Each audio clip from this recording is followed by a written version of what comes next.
ఎవరైనా ఇడ్లీతో ఉప్మా చేశారు చూశాను.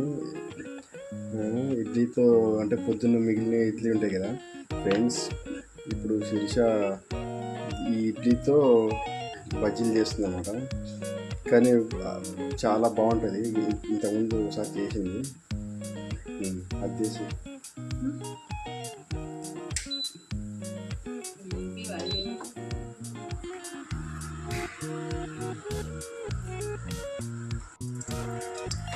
కావాల్సిన పదార్థాలు పొద్దున్న మిగిలిన ఇడ్లీ ఉంటాయి కదా, అవి చిన్న చిన్నగా ముక్కలు కట్ చేసుకొని తర్వాత ఏమేమి వేసావు?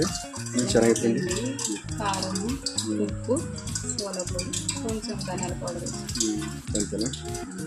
ఇప్పుడు దీంట్లో కలిపి ఆయిల్లోకి వేస్తాను.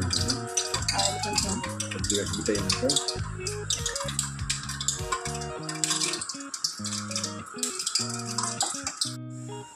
ఫైనల్గా ఇలా వచ్చాయన్నమాట బజ్జీలు. ఏది మన ఇడ్లీతో వేసిన బజ్జీలు అన్నమాట. ఇడ్లీలు కట్ చేసి చిన్న చిన్నగా మార్నింగ్ మిగిలినవి. టేస్ట్ కూడా తర్వాత చూద్దాం ఎలా ఉంది. బాగుంది. అయితే ఇది దీంట్లో కంటే మన సాంబారు, రసం ఆ టైప్ ఉంటాయి కదా, దాంట్లోకి బాగుంటుంది. మీరు కూడా ఈసారి ట్రై చేయండి.